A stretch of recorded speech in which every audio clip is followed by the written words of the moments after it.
हरे राम राम राम हरे हरे, हरे हरे कृष्णा कृष्णा कृष्णा हरे हरे, हरे राम राम राम हरे हरे, हरे हरे कृष्णा कृष्णा कृष्णा हरे हरे, हरे राम राम राम हरे हरे, हरे हरे कृष्णा कृष्णा कृष्णा हरे हरे, हरे राम राम हरे हरे, हरे हरे कृष्णा कृष्णा कृष्णा हरे हरे, हरे राम राम हरे हरे, हरे हरे कृष्णा कृष्णा कृष्णा हरे हरे, हरे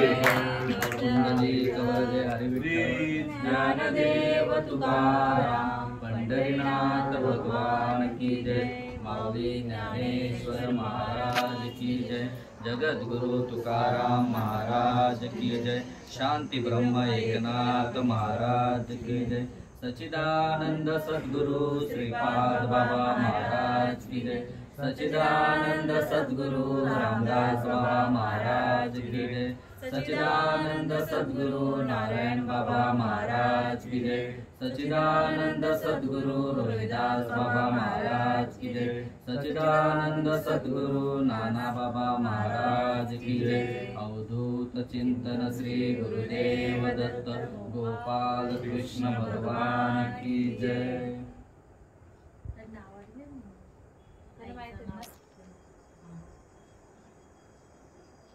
जय हरी सर्वांना।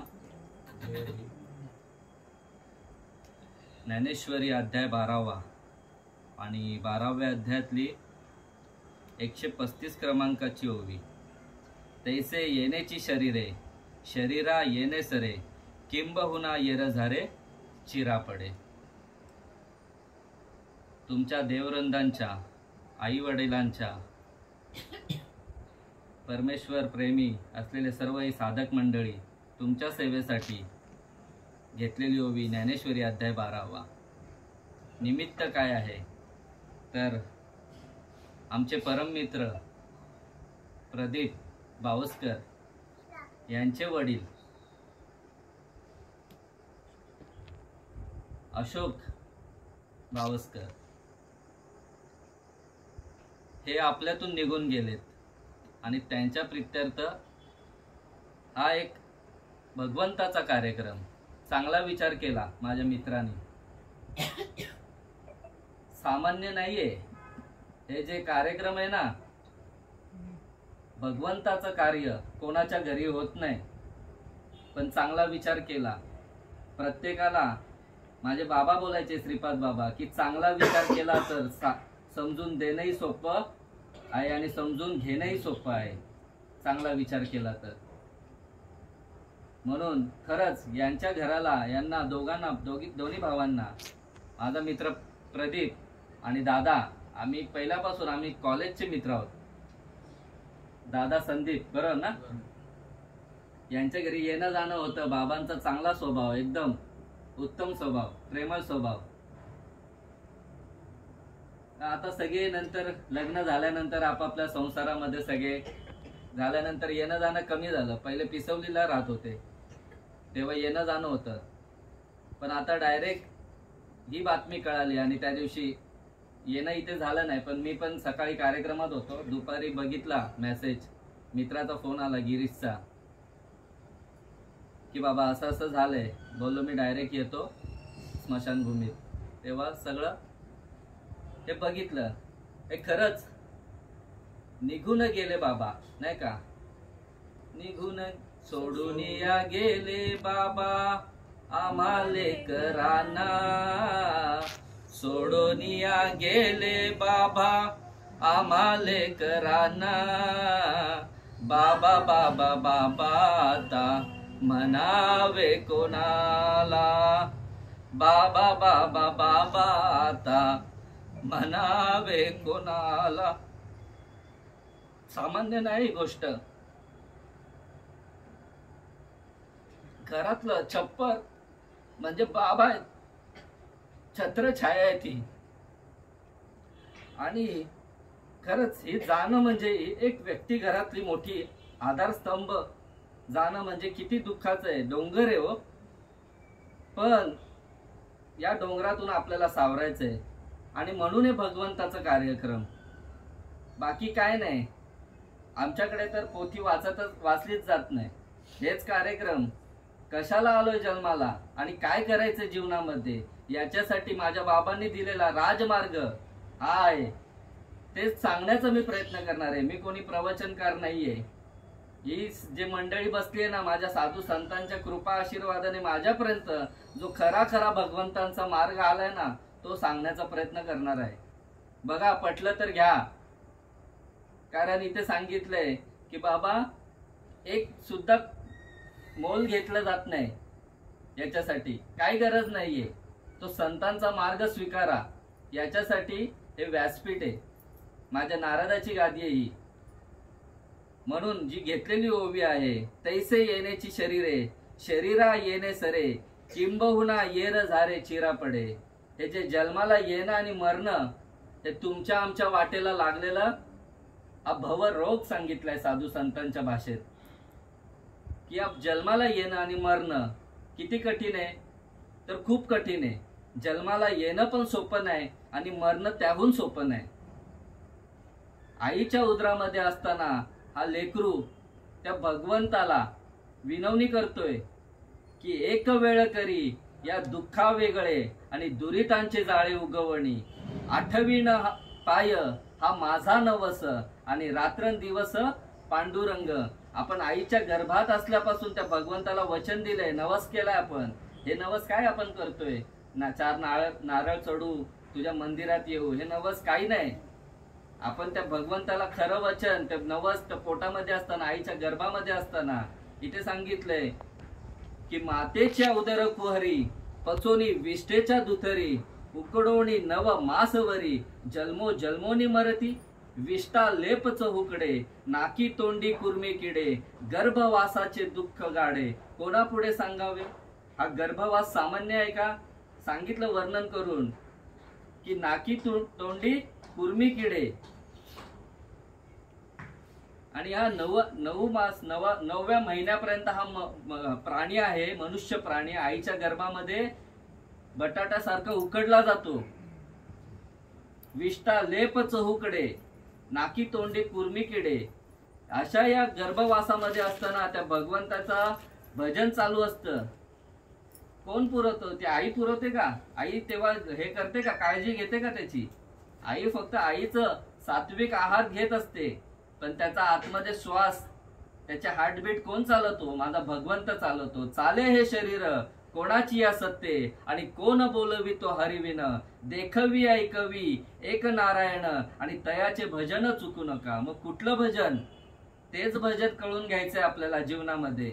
आपण आलोय कशाला, जायचंय कुठे, आपलं डेस्टिनेशन काय आहे, आलोय कुठून? आपण भगवंतापासूनच आलेलो आहे. तुम्ही आम्ही भगवंताचेच अंश आहोत. मम वंशे जीव लोके जीव भूता सनातना, मन शस्त्राणी इंद्रियाणी प्रकृती स्थान करिष्यती.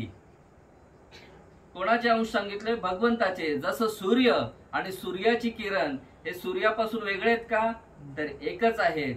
समुद्र आणि समुद्राचं पाणी समुद्रापासून वेगळं आहे का? एकच आहे. त्या समुद्राला जे लाटा येणाऱ्या आहेत त्या वेगळ्या आहेत का समुद्रापासून? तर एकच आहेत. मग तसं तुम्ही आणि भगवंताचं हे आपण एकच आहोत. भगवंत नवे तुम्हीच भगवंत आहेत, माझे साधू संत सांगतात. पण पटत नाही. प्रभू तुम्ही महेशाच्या मूर्ती आणि मी दुबळा अर्चित असे भक्ती, बोल तरी गंगावती स्वीकाराल की. इथे सांगितलंय की तुम्ही भगवंत स्वरूप आहात, तुम्हीच भगवंत आहात. पण कधी कळणार? कारण इथे पडळ आलेलं आहे की बाबा मी कोणीतरी वेगळा आणि देव तर कोणीतरी वेगळा. या जगामध्ये सगळेच भक्ती करतात आहेत, कोण भक्ती नाही करत आहेत? सगळेच देव करतात आहेत, पण खऱ्या भगवंताची कधी जाणीव होणार? इथे सगळ्या साधू संतांनी सांगितलंय की भगवंत तुमच्याच हृदयात आहे. मग तरी पण आपण कुठे चाललोय? कोण काशीला चाललंय, कोण त्र्यंबकेश्वरला चाललंय, कोण कुठे चाललंय? नाही का? माझे तुकाराम बाबा पण असेच वनवन भटकत होते, पण त्यांना काय फक्त पाण्याचं तीर्थ आणि दगडाची मूर्ती याच्या व्यतिरिक्त तीर्थाला काय भेटलं नाही. त्याच्यासाठी फक्त साधू संतांना शरण गेलं पाहिजे. काय करायचंय तर साधू संत तुमच्या भाग्यामध्ये आले पाहिजेत. हा मार्ग प्रदीपला पण माहिती आहे की 8वी पासून माझ्या गळ्यात माळ आहे, पण हा मार्ग ना मला 2014 साली माझं जेव्हा लग्न झालं तेव्हा मला हा अनुभव आला. प्रत्येक गोष्टीचा अनुभव आहे. आज शाळेत गेल्यानंतर शाळेत चांगल्या मार्काने पास झाल्यानंतर अनुभव आहे, नापास झाल्याचा अनुभव आहे, कॉलेज डिग्री झाल्याचा अनुभव आहे, त्याच्यामध्ये फेल झाल्याचा अनुभव आहे, लग्न झाल्याचा अनुभव आहे, लग्न न झाल्याचा अनुभव आहे, मिरची खाल्ल्याचा अनुभव आहे. प्रत्येक गोष्टीचा अनुभव आहे. मग भगवंताचा अनुभव असावा की नसावा? मग आजपर्यंत आपल्याला भगवंताचा अनुभव आला की नाही आला? आपण बोलणार चांगलं गाडी माडी बंगला सगळं झालं, तो भगवंताचा अनुभव नाही. हे प्रारब्धानुसार तुम्हाला भेटणारच आहे. हे प्रारब्धामध्ये जे असणार ते भेटणारच आहे. हा भगवंताचा अनुभवच नाहीये. भगवंताचा अनुभव तुमच्या याच शरीरामध्ये, याच जीवनामध्ये, याच मनुष्य जन्मामध्ये तुम्हाला भगवंताचा अनुभव घ्यायचा आहे. भगवंत हा बघण्याचा विषयच मुळी नाहीये. तुम्हीच भगवंत आहेत. भगवंताला शोधण्यासाठी इकडे तिकडे भटकायची गरजच नाही. तुझं आहे तुझं पाशी, परी तू जागा चुकलासी. जसं त्या हरणीच्या नाभीमध्ये कस्तुरीचा मृग नाभी कस्तुरी बसे, मृग जंगल भटकत जाए, सबके हृदय में भगवान बसे, मूर्ख न संपाय. तसं चाललंय. तुमच्याच हृदयात भगवंत आहे, पण कधी कळून घेणार? कोणाचे 20 गेले, कोणाचे 40 गेले, कोणाचे 50 गेले, कोणाचे 80 गेले. असेच वय चाललेलं आहे. दिवसामागून दिवस चाललेत, वर्षामागून वर्ष चाललेत, पण भगवंताचा आणि आमचा पत्ता नाहीये. कारण सांगणारेच आम्हाला भेटले नाही भाऊ. सांगणारा जर भेटला ना, मार्गदर्शक असावा. मार्ग दाऊने गेले आधी, दया निधी संतते, तेनेची पंथे चालू जाता, न पडे गुंता कुठे काही. जर मार्ग सांगणारा नीट भेटला ना, तर नक्की आपण तिथपर्यंत पोहोचल्याशिवाय राहणार नाही. माझ्या जीवनामध्ये पण यांच्या मार्फत माझ्या श्रीपाद बाबांचा तसाच्या तसा बोध झाला. त्यांनी जो सांगितलेला भगवंताचा मार्ग माझ्यापर्यंत पोहोचला. श्रीपाद बाबा कोण? तर माझे नाशिक जिल्ह्यातील घोटी गावामधले श्रीपाद बाबा. आणि त्यांच्याकडून माझ्या नाना बाबांपर्यंत आणि नाना बाबांकडून माझ्यापर्यंत हा मार्ग भगवंताचा जसाच्या तसा जो शास्त्रामध्ये वर्णन केलेला आहे साधू संतांनी, त्याप्रमाणे लिहिलेला आहे. त्याचा अनुभव येतो आपल्याला आजही.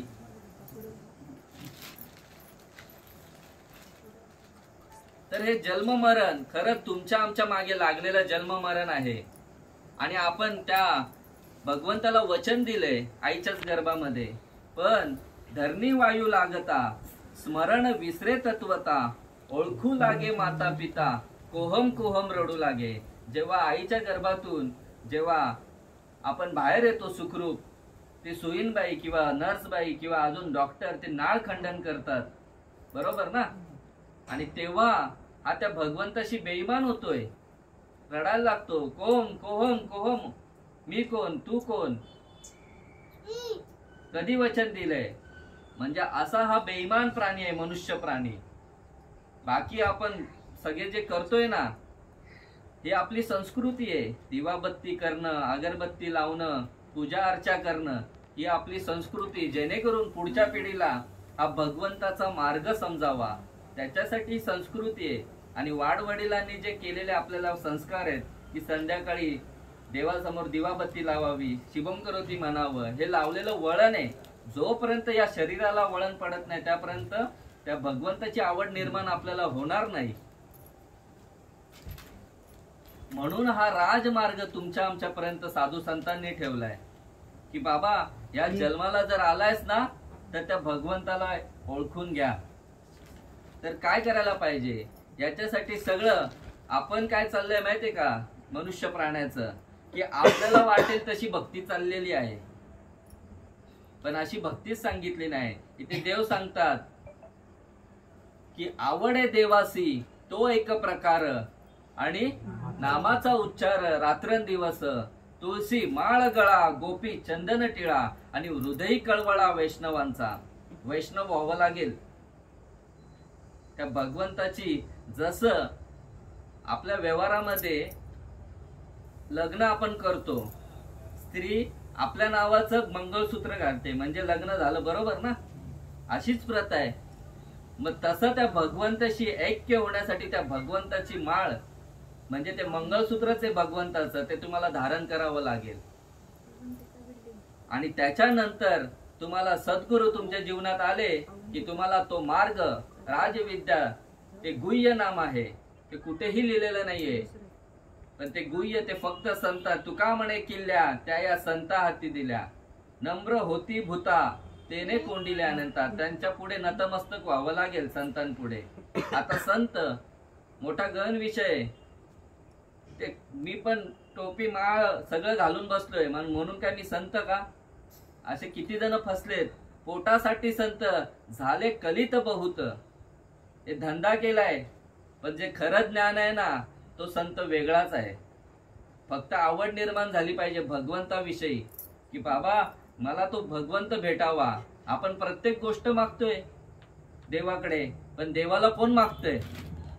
की बाबा तू मला भेटला पाहिजेस, तुझा अनुभव काय आहे? त्या संतांना जसा अनुभव आला तसा आम्हाला येऊ दे. याच्यासाठी माझे तुकाराम महाराज झुरत होते. कई ऐसी दशा येईल माझ्या अंगा, आणि चित्त पांडुरंगा झुरत असे. झुरले ते अक्षरशः वनवन भटकले देवासाठी. या तीर्थाला जा, त्या तीर्थाला जा,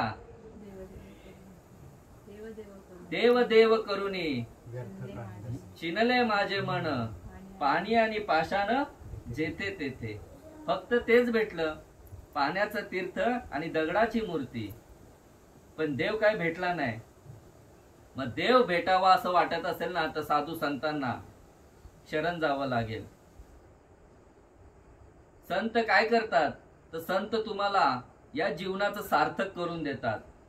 आमच्या जीवनामध्ये पण संत आले म्हणून आम्ही आमची पात्रता कुठे आम्हाला बोलता येत होतं. भगवंताविषयी काहीच नाही माहिती, पण त्याचा अनुभव जसाच्या तसा आल्यानंतर शास्त्रामध्ये त्याची वर्णन केलेलं आहे, त्याप्रमाणे त्याचा अनुभव आला. मग कुठे जायची गरज नाही. ठाईच बैसोनी करा एक चित्त, आणि आवडी आनंद आळवावा. माझे ज्ञानेश्वर माऊली हरिपाठामधून सांगतात, न लगती सायास जावे वनंतर, आणि सुखे येतो घरा नारायण. कुठलं पंढरपूर सांगितलंय, कुठलं घर सांगितलंय? काया ही पंढरी, आत्मा हा विठ्ठल, आणि नांदतो केवळ पांडुरंग. सगळीकडे भगवंत आहे, पण का दिसत नाही आपल्याला? कारण आपण या मायेमध्ये अडकले. हे माझं, हे माझं, हे माझं, तू मन हे मीच करी, अरे माझी या भजनी प्रेम धरी, आणि सर्वत्र नमस्कारी मजा एकाते मला भज. हे सगळं दिसतंय ना, हे माझ्या. म्या बोलविल्या वेदू बोले, म्या चालविल्या सूर्य चाले, म्या हलविल्या प्राणो हले, जगाशी चालविता मी एकू. मला शरण ये, झड झडोनी वाईला निघ, या भक्तीच्या वाटेला, तरीच पावे जे अव्यंग निज धाम माझे. जोपर्यंत मला भेटत नाही, माझ्या भक्तीला तू पात्र होत नाही, तोपर्यंत तुला भगवंताची आणि माझी भेट कधीच होणार नाही. मग हा आपल्याला सुंदर असा 3.5 हाताचा नरदेह मिळालेला आहे. 2 पाय, 2 हात, 2 डोळे, कान कशासाठी दिले? दिले इंद्रिय, हात पाय कान, डोळा मुख बोलाय वचन, आणि जेणे तू जोडशील नारायण. आपण सगळ्यांना जोडण्याचा प्रयत्न करतो. अरे माणसाला एवढी अक्कल आहे ना की झाडाला आपण काय करतो, कलम करतो. ज्या झाडाला कमी आंबे येतात ना, तर कलमाचं दुसरं त्याला कलम लावून चांगले मोठे आंबे प्राप्त होतील, त्याच्यातून प्रॉफिट होईल. एवढी अक्कल जर माणसाला आहे तर मग देव जोडण्याची अक्कल असावी का नसावी? मग देव जोडता येतो. माझ्या साधू संतांचा मार्ग आहे, देव जोडता येतो. पण कधी विचार करणार? आपल्याला वेळच नाही, आपण आपल्यामध्येच गुंतून गेलेलो आहोत. इथे शास्त्र ठेवलंय, प्रत्येक शास्त्रामध्ये प्रत्येक संतांनी माझ्या शास्त्र प्रचिती, आत्मप्रचिती आणि गुरु प्रचिती या 3 प्रचित्या येतात माणसाला, आणि त्याचा तंतोतंत अनुभव आपल्याला घेता येतो, त्या भगवंताचा अनुभव येतो. म्हणून हा जर नरदेव तुम्हा आम्हाला भेटलाय ना 3.5 हाताचा, तर नका काही करू, संत संग धरा आणि पूर्वीचा दोहरा उगवेल. खरंच आज त्या बाबांनी पण खूप, बाबांची पण श्रद्धा देवावर खूप.